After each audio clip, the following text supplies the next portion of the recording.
McMaster, I just want to try to dig into some details of this reporting on the president's conversations with the Russians. Are you denying that he revealed information that was given to the U.S. by an intelligence partner? So what we don't do is discuss what is and what wasn't classified. What I will tell you is, in the context of that discussion, what the president discussed with the foreign minister was wholly appropriate to that conversation and is consistent with the routine sharing of information between the president and any leaders with whom he's engaged. Was it information the U.S. received from an intelligence partner? I'm not going to be the one to confirm that sort of information that could jeopardize our security. U.S. allies that do have these type of intelligence sharing relationships with the U.S. will stop providing that information? No, I'm not concerned at all. That conversation was wholly appropriate to the conversation, and I think wholly appropriate what the expectations are of our intelligence partners. If I can follow on that, General, have you reached out to foreign partners who might have contributed such information to the U.S. and talked to them about it, tried to reassure them? If so, what was their reaction? I have not, and I'm not sure what conversations have been held about that. Carol. Going back to what you were saying earlier, if there was nothing that the president shared that he shouldn't have shared, why did his counterterrorism advisor contact the NSA and the CIA about what he had said? Yeah, I would say maybe from an overabundance of caution, but I'm not sure. I mean, I've not talked to Mr. Bossert about that, about why he reached out. But you were there, so what presumably you would understand why there was a reason to reach out. Sure, I was in the room. The Secretary of State was in the room, as you know.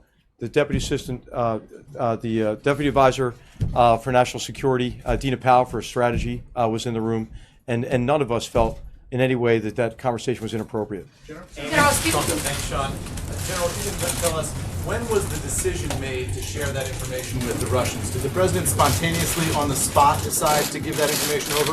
Or was there an interagency process or some kind of formal decision-making process in advance of that meeting with the Russians last week? Well, as you know, the president, it's wholly appropriate for the president to share whatever information he thinks is necessary to advance the security of the American people. That's what he did. As to your question on had that information been shared previously, I'm not sure about that. When did he make that decision, though, sir? When did he make the decision? When did he make the decision to share the information? He made the decision in the context of the conversation, which was wholly appropriate. So let's just, I think it's worth recapping one thing here.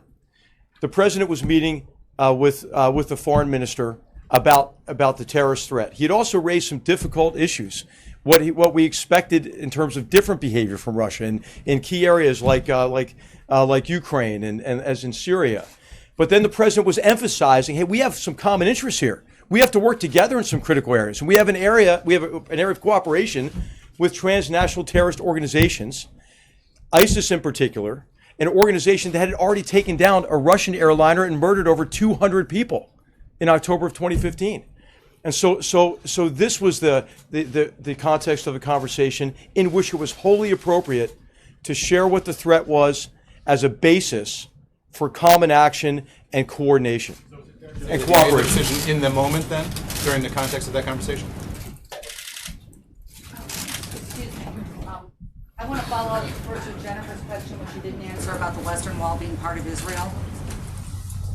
Oh, that sounds like a policy decision for and that's the president's intention. And I did answer the question in terms of what his intention is and what did he go with Israeli officials.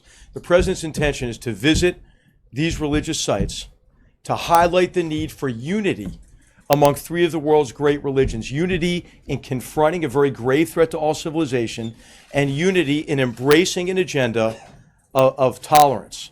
Can I finish? Can I get to the question that I had, please? Did the president reveal a city? And the spin is that the president revealed the name of the city, and that gave away information that undermined an ally. Okay, I will answer. Okay, so all of you are very familiar with the threat from ISIS. All of you are very familiar with the territory it controls. If you were to say, hey, from where do you think a threat might come from territory that ISIS controls? You would probably be able to name a few cities, I would think. And so it was nothing that you would not know from open source reporting in terms of a source of concern. And it had all to do with operations that are already ongoing, have been made public for months. I think, sorry, back to my question, sir. Was this information that was shared with the Russians also the same content that was shared with our allies? And specific to this threat, which the president says was in relation to airlines, is this an imminent threat? Was there a justification for, in that moment, needing to share it with the Russians?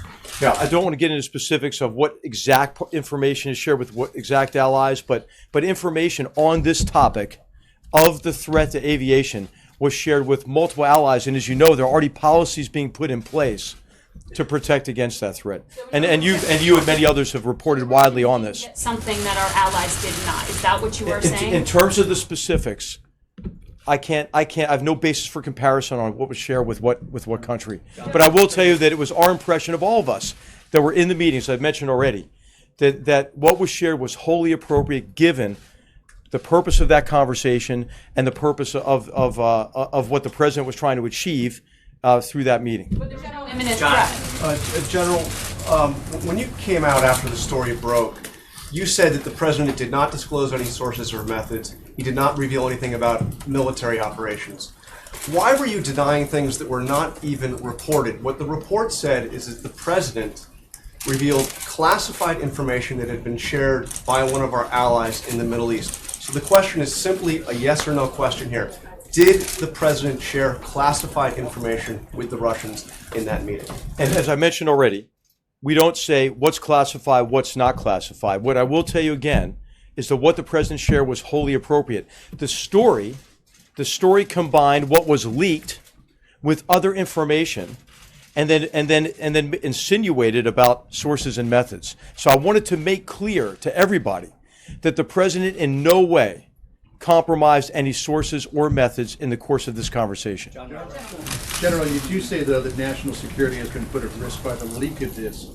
Do you have any idea how this got out, and what steps are you taking by virtue of discovering this, as you did,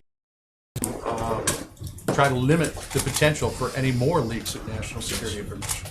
I think national security is put at risk by this leak and by leaks like this. And there are a number of instances where this has occurred. And I think it's important to investigate these sort of things and to make sure that we have trusted organizations across our government that allows for the free sharing of information and collaboration. I mean, in terms of national security, what is critical is that you can assemble the experts you need. You want a bigger group, right, for any of these complex problems because you need their expertise. You need the tools that they bring to bear from different agencies and departments. And so what we really have to do is make sure we have a very high degree of confidence in all of our organizations and all of our systems and processes so we can do what we need to do for the president, which is give him our best advice and give him options to deal with these very complex problems. Clearly, you can't have that confidence by virtue of what happened yesterday. So do you have an idea of how this got out, and how can you tighten up the ship, as it were, to ensure, from your perspective at least, that this stuff doesn't get out? Well, I think it's incumbent on all of us to bring in the people with the right authorities and the right mandate to take a look at how this leak occurred and how other breaches may have occurred as well.